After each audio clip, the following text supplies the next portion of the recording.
नमस्कार। मेरा पूरा देश सुन रहा है। राष्ट्र की आवाज 140 करोड़ लोगों की एक ही आवाज। आपके साथ मैं हूं सरफराज। मैं सरफराज सैफी आपको बताना चाहता हूं, रूस यूक्रेन युद्ध के बीच जंग के 3 साल से ज्यादा का वक्त बीत चुका है। 24 फरवरी 2022 को ही पुतिन की सेना ने बड़ा हमला करते हुए यूक्रेन में युद्ध छेड़ दिया था। यह अलग बात है कि राष्ट्रपति पुतिन ने उस युद्ध को एक मिलिट्री ऑपरेशन बताया था। तब तो पुतिन की तरफ से 72 घंटे में पूरे यूक्रेन पर कब्जा करने की बात कही गई थी। लेकिन अब जंग के 3 साल बीत चुके हैं और इस जंग में ना रूस जीता, ना छोटा सा मुल्क यूक्रेन हारा। यह एक ऐसा युद्ध है जहां पर यूक्रेन को पश्चिमी देशों का लगातार समर्थन मिला है। रूस अपनी सैन्य क्षमता के दम पर लगातार काउंटर ऑपरेशन चला रहा और इस वक्त दोनों मुल्कों के बीच जंग के हालात कैसे हैं और 3 साल में किसका कितना नुकसान हुआ, जंग से क्या हल निकला, क्या जंग किसी मसले का हल है, यह सब आज आपको राष्ट्र की आवाज के जरिए बताने, दिखाने, समझाने की कोशिश करूंगा। यूक्रेन को ट्रंप के आने के बाद लग रहा है कि यूक्रेन को या तो रूस खा जाएगा या फिर अमेरिका। ऐसे में युद्ध को खत्म कर यूक्रेन को बचाना ही आखिरी विकल्प माना जा रहा है।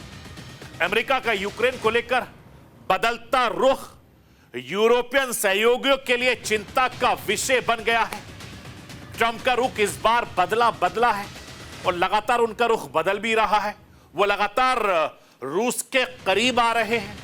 यूक्रेन यूरोप से दूर होता दिख रहा है। ट्रंप का रुख लगातार सबको हैरान कर रहा है, परेशान कर रहा है। ऐसे में सवाल यह है कि यूक्रेन की मौजूदगी के बिना क्या ट्रंप और पुतिन यूक्रेन की किस्मत का फैसला कर लेंगे? क्या इस प्रक्रिया में यूरोप को भी दरकिनार कर पाएंगे? आखिर क्या है ट्रंप का युद्ध विराम प्लान? या जब को राष्ट्र की आवाज के जरिए समझाने की कोशिश करूंगा। रूस यूक्रेन जंग को लेकर ट्रंप का रुख इस वक्त आसानी से समझा जा सकता है। जब यूक्रेन ने युद्ध के हालात को लेकर रूस के खिलाफ यूएन में एक प्रस्ताव पेश किया था, जिसमें रूस से यूक्रेन में अपनी सेना को वापस बुलाने, न्यायपूर्ण शांति की स्थापना करना और युद्ध अपराधों के लिए रूस को जवाबदेह ठहराने की मांग की गई। इस प्रस्ताव को जर्मनी, ब्रिटेन, फ्रांस जैसे प्रमुख यूरोपीय देशों का समर्थन था, जबकि अमेरिका, इजराइल ने इस प्रस्ताव का विरोध किया था। लेकिन इस प्रस्ताव को लेकर भारत का रुख क्या रहा है, यह भी राष्ट्र की आवाज के जरिए आज आपको बताने, दिखाने, समझाने की कोशिश करूंगा। मैं अपने हिंदुस्तान के कोने कोने की आवाज को दिल्ली तक पहुंचाता हूं। दिल्ली की आवाज को देश दुनिया के कोने कोने तक पहुंचाता हूं। नेताओं की आवाज को मैं आम लोगों तक पहुंचाता हूं। आम लोगों की आवाज को मैं अपने देश के हुक्मरानों तक पहुंचाता हूं। आपकी आवाज से मिलती है मेरी आवाज और बन जाती है राष्ट्र की आवाज।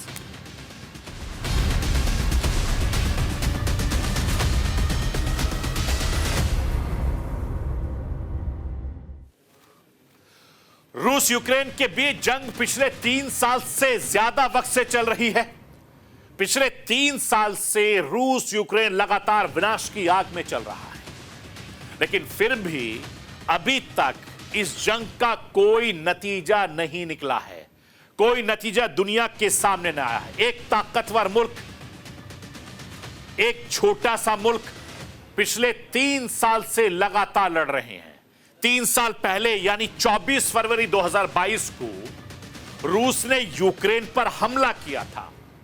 इस 3 साल में यूरोप की पूरी जियोपॉलिटिक्स पूरी तरीके से बदल गई और दूसरे विश्व युद्ध के बाद यूरोप पर सबसे बड़ा संकट मंडरा रहा है। जंग के 3 साल बाद भी ना रूस रुकने को तैयार है, ना यूक्रेन झुकने को तैयार है, और वक्त के साथ दोनों के जंगी तेवर और ज्यादा घातक होते जा रहे हैं।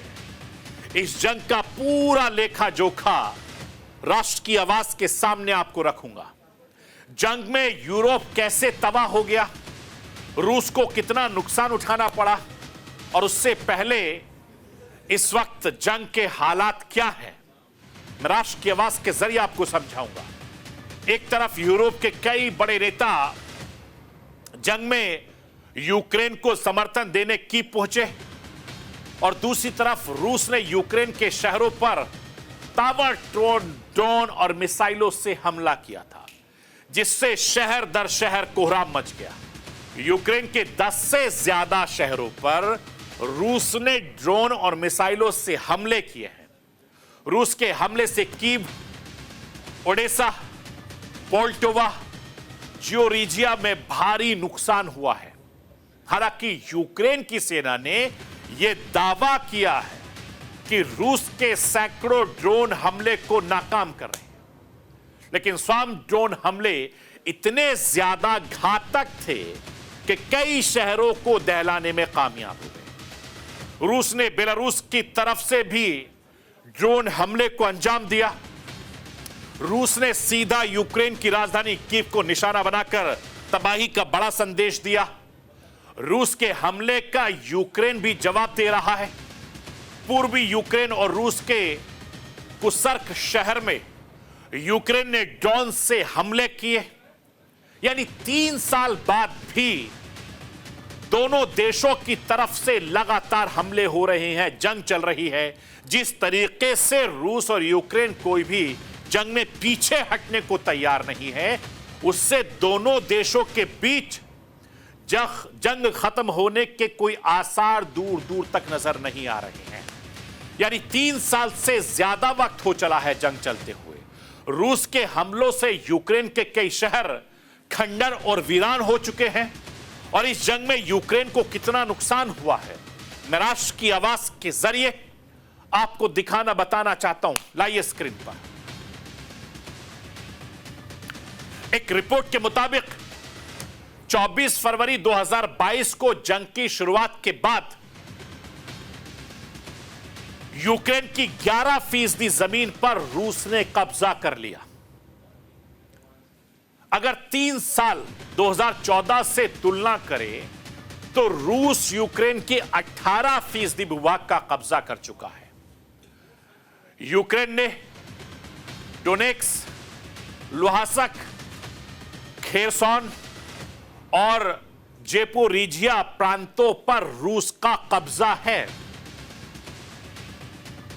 2014 में रूस ने यूक्रेन के क्रीमिया पर कब्जा किया। 3 साल से चल रहे इस युद्ध में यूक्रेन के बुनियादी ढांचे को 120 अरब डॉलर से ज्यादा का नुकसान हुआ है, और सबसे ज्यादा नुकसान डोनेट्स्क, खार्किव, लुहांस्क, कीव, चेरनीव और खेरसो इलाके में हुआ है। और यूक्रेन में ऊर्जा के बुनियादी ढांचे, भवन और परिवहन व्यवस्था को सबसे ज्यादा नुकसान झेलना पड़ा है। सबसे ज्यादा नुकसान रिहायशी इलाकों में हुआ है। 927 से ज्यादा रिहायशी ढांचों को नुकसान पहुंचाया गया है। इसके अलावा 250 कारोबारी ठिकानों को, 223 स्कूल, चाइल्ड केयर संस्थान, 130 औद्योगिक ढांचे और 99 स्वास्थ्य केंद्रों को निशाना बनाया गया है। यूक्रेन में कोई भी इलाका रूस के निशानों से नहीं बचा है। 3 साल के इस जंग में किस देश के कितने सैनिक मारे गए, यह एक बहुत गंभीर विषय है। कोई भी देश अपने नुकसान को सही तरीके से नहीं बता रहा है कि किस देश का कितना नुकसान हुआ है, क्योंकि इसका इस्तेमाल प्रोपेगेंडा के लिए भी किया जा सकता है। लेकिन एक रिपोर्ट के मुताबिक युद्ध में अब तक यूक्रेन के 46,000 से ज्यादा सैनिक मारे गए, 3,80,000 सैनिक घायल हुए हैं। अगर आम नागरिकों की मैं बात करूं तो 12,000 नागरिकों की अब तक मौत हो चुकी है रिपोर्ट के मुताबिक, जबकि 30,000 से ज्यादा लोग इसमें घायल बताए जा रहे हैं। मैं आपको यह भी बताना चाहता हूं कि इस जंग में यूक्रेन का अकेले का नुकसान नहीं हुआ है, बल्कि रूस का भी इस जंग से काफी ज्यादा नुकसान हुआ है। यूक्रेन ने भी रूस के कुर्स्क के बड़े इलाके पर कब्जा किया, जबकि रूस के कई शहरों को ड्रोन हमले से भारी नुकसान पहुंचा। इस हमले में जंग से रूस को सबसे ज्यादा नुकसान उसके सुपर पावर वाली छवि पर हुआ है। इस जंग से सुपर पावर के तौर पर रूस की साख को काफी ज्यादा धक्का पहुंचा है और इस जंग में हजारों रूसी सैनिक मारे गए। रूस की इकोनॉमी बुरी तरीके की हालात से गुजर रही है। अब इस जंग में रूस को कितना नुकसान हुआ है, वो राष्ट्र की आवाज के जरिए आपको बताना चाहता हूं। यूक्रेन की डिफेंस मिनिस्ट्री के मुताबिक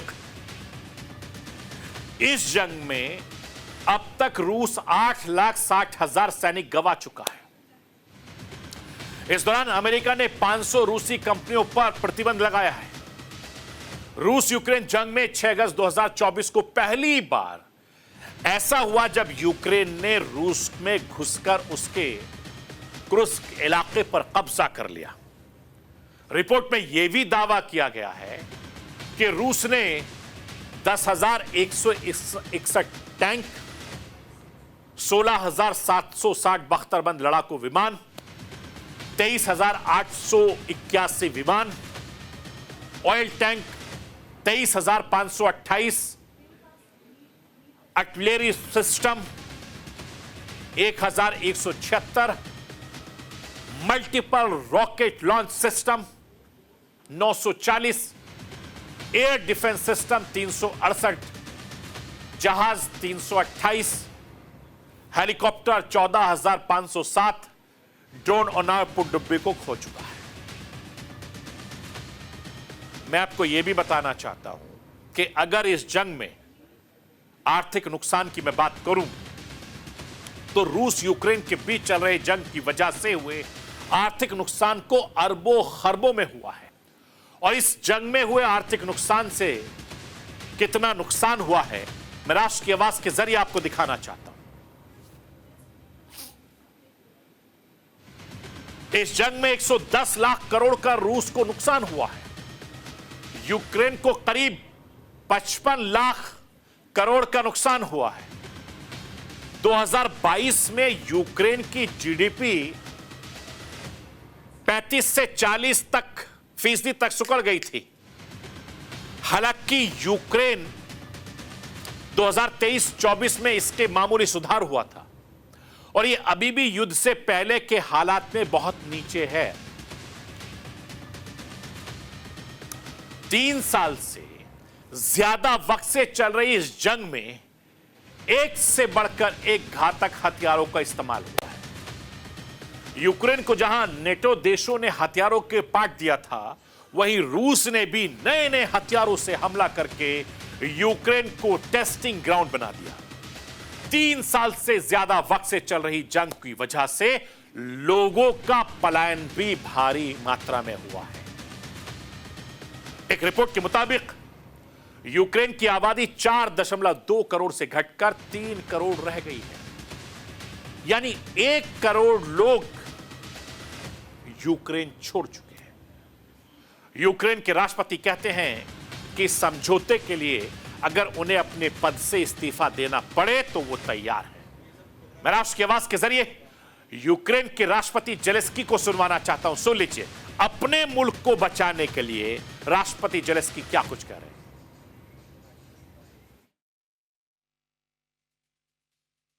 Would you be willing to give up the presidency if it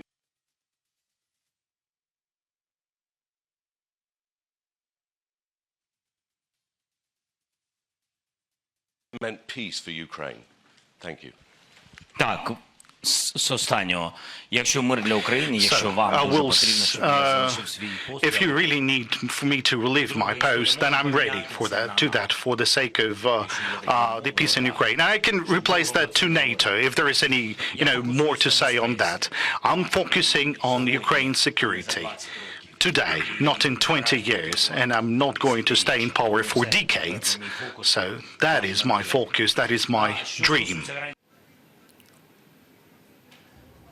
मैं आपको यह भी बताना चाहता हूं कि सत्ता में आने के बाद डोनाल्ड ट्रंप का रुख रूस के राष्ट्रपति पुतिन के नैरेटिव की तरफ झुका हुआ है, दिख रहा है। वो रूस के राष्ट्रपति के साथ अमेरिका के कूटनीतिक संबंधों को पूरी तरीके से पलटते दिख रहे हैं। इसका उदाहरण है कि पिछले हफ्ते रियाद में अमेरिका और रूस की उच्च स्तरीय प्रतिनिधिमंडल की मुलाकात हुई। अमेरिकी राष्ट्रपति अमेरिकी बातचीत रूस यूक्रेन युद्ध को खत्म कराने से जुड़ी थी, लेकिन अमेरिका और रूस के संबंधों को नए सिरे से मजबूत करने की ओर बढ़ गई है। 3 साल बाद कूटनीतिक संबंधों को नए सिरे से बहाल करने का फैसला किया गया। डोनाल्ड ट्रंप और पुतिन के बीच सीधी बातचीत की भूमिका तैयार की गई। इस बीच रूस के विदेश मंत्रालय ने कहा कि ट्रंप और पुतिन के बीच आमने सामने बातचीत की तैयारी चल रही है। 18 फरवरी को सऊदी अरब के रियाद में हुई बैठक में सहमति बनी कि दोनों देश जल्द अपने दूतावास खोलेंगे। यूक्रेन जंग शुरू होने के बाद दोनों देशों ने दूतावास बंद कर दिए। इस बैठक में जंग को लेकर रूस अमेरिका के बीच तीनों बातों पर सहमति बनी, और वो तीनों सहमति क्या है, मैं राष्ट्र की आवाज के जरिए आपको दिखाना बताना चाहता हूं। लाइव स्क्रीन पर शांति समझौते के लिए दोनों देश टीम बनाएंगे। ये टीमें लगातार बातचीत करेंगी। अमेरिका ने कहा कि बैठक का मकसद युद्ध को स्थायी तौर पर खत्म करना होगा। शांति बहाल करने की कोशिश में यूरोप और यूक्रेन को भी शामिल किया जाएगा। ऐसा हल निकलेगा जो युद्ध से प्रभावित हर पक्ष को मंजूर हो, और उसके बाद यूएन में भी अमेरिका रूस के साथ खड़ा हो गया है। और इस बीच रूस यूक्रेन की जंग को लेकर संयुक्त राष्ट्र महासभा में एक अहम बदलाव देखने को मिला है। यूएन में पहली बार अमेरिका ने यूक्रेनी प्रस्ताव के खिलाफ मतदान किया, जो रूस के हमले की निंदा करने और यूक्रेन से रूसी सेना की तत्काल वापसी की मांग कर रहा था। और यह पहली बार था कि जब अमेरिका ने रूस का समर्थन किया और यूक्रेन के खिलाफ वोट किया। इस वोटिंग में अमेरिका और इजराइल का रूस के पक्ष में मतदान कराना यूरोपीय देशों के खिलाफ था, जो काफी चौंकाने वाला फैसला था। संयुक्त राष्ट्र महासभा में लाए गए प्रस्ताव से जुड़ी एक खास बात यह है कि 93 देशों ने यूरोप के प्रस्ताव का समर्थन किया है, जबकि 18 देशों ने इसका विरोध किया है। भारत और चीन से लेकर 65 देशों ने मतदान में हिस्सा नहीं लिया है। भारत पहले ही कह चुका है कि वो शांति वार्ता का पक्षधार है, और यह बात हाल ही में पीएम मोदी ने अपनी अमेरिका के दौरे में दोहराई। पीएम मोदी ने वॉशिंगटन में जंग को लेकर क्या कुछ कहा था, मैं राष्ट्र की आवाज के जरिए हिंदुस्तान के प्रधानमंत्री नरेंद्र मोदी को सुनवाना चाहता हूं। सुनिए। आप जानते हैं, मैं रशिया और यूक्रेन दोनों से लगातार संपर्क में रहा हूं। मैं स्वयं भी दोनों देश की मुलाकात कर चुका हूं। बहुत से लोगों का एक भ्रम है कि भारत न्यूट्रल है। मैं साफ करना चाहता हूं, भारत न्यूट्रल नहीं है। हमारा अपना एक पक्ष है, और हमारा पक्ष है शांति, पीस। और मैंने इसी एक हमारे सिद्धांत को लेकर के राष्ट्रपति पुतिन की हाजिरी में मीडिया के सामने स्पष्ट रूप से कहा था कि युद्ध का समय नहीं है। और आज भी मेरा कन्विक्शन है कि युद्ध के मैदान में समस्याओं के समाधान नहीं निकलते हैं, अल्टीमेटली वार्ता के टेबल पर ही होते हैं। और भारत का लगातार प्रयास रहा है कि दोनों लोग जिसमें मौजूद हो वैसे फोरम में बातचीत होगी, तब कोई रास्ता।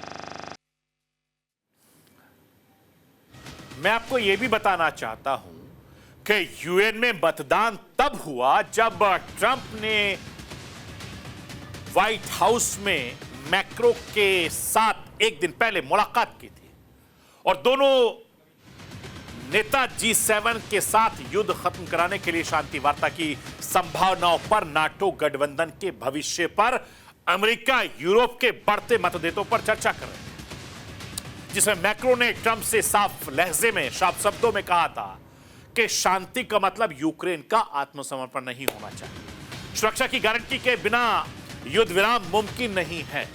ट्रंप मैक्रो की मुलाकात में जंग को लेकर क्या बात हुई है, मैं राष्ट्र की आवाज के जरिए आपके सामने वो साझा करना चाहता हूं। क्या युद्ध विराम पर जेलेंस्की को मंजूर होगा, ये एक बड़ा सवाल है। अमेरिका क्या चाहता है, अमेरिका क्या चाहता है, मैं राष्ट्र की आवाज के जरिए पहले आपको वो समझाना चाहता हूं। यूक्रेन नाटो सदस्य नहीं बने हैं। रूसी यथा स्थिति बरकरार रहे। यूक्रेनी सेना कुसर्क से पीछे हटे। शांति से पहले खनीज समझौता हो, यह अमेरिका चाहता है। फ्रांस क्या चाहता है, मैं राष्ट्र की आवाज के जरिए आपको वो भी बताना चाहता हूं। युद्ध जल्द से जल्द खत्म हो, समाप्त हो, यह फ्रांस चाहता है। समझौता आत्मसमर्पण ना लगे, यूक्रेन की सुरक्षा की गारंटी हो, यूक्रेन में यूरोपीय सेना तैनात हो, और ये मैक्रो चाहता है। अब यूक्रेन क्या चाहता है, मैं राष्ट्र की आवाज के जरिए आपको वो भी समझाना चाहता हूं। रूस यूक्रेनी क्षेत्र से कब्जा छोड़े, पूर्वी यूक्रेन से सेना वापस हटे, रूस क्रीमिया को खाली करे, युद्ध विराम के बाद सुरक्षा की गारंटी हो, यह यूक्रेन चाहता है। रूस और यूक्रेन जंग को लेकर अभी अमेरिका के राष्ट्रपति डोनाल्ड ट्रंप का रुख लगातार सबको हैरान कर रहा है। अमेरिकी नजर सिर्फ खनिज संपदा पर है। ट्रंप चाहते हैं कि बाइडेन प्रशासन में दी गई सहायता के बदले में यूक्रेन अपने खनिज भंडार में अमेरिका को हिस्सा दे दे। हालांकि यूक्रेन बदले में अमेरिका से सुरक्षा की गारंटी मांग रहा है। यानी इस जंग में अमेरिका अपना नफा नुकसान देख रहा है। ऐसे में सवाल यह है कि यूक्रेन की मौजूदगी के बिना क्या ट्रंप पुतिन यूक्रेन की किस्मत का फैसला कर लेंगे? क्या इस प्रक्रिया में यूरोप को भी दरकिनार कर पाएंगे? अमेरिका और रूस के बीच यूक्रेन को लेकर कोई भी एक तरफा बातचीत दुनिया की भू राजनीति को नहीं गहरा प्रभावित करेगी। ट्रंप यूरोपीय देशों को संकेत दे चुके हैं और अपनी सुरक्षा की तैयारी वो खुद करे। ऐसे में रूस यूक्रेन युद्ध के यूरोप के लिए बना बड़े मायने और ट्रंप के रुख से हर कोई हैरान है, क्योंकि वह कब कौन सा फैसला ले रहे हैं ये कोई नहीं जानता है। तो ये थी राष्ट्र की आवाज। बाकी खबरों के लिए आप बने रहिए न्यूज़ इंडिया।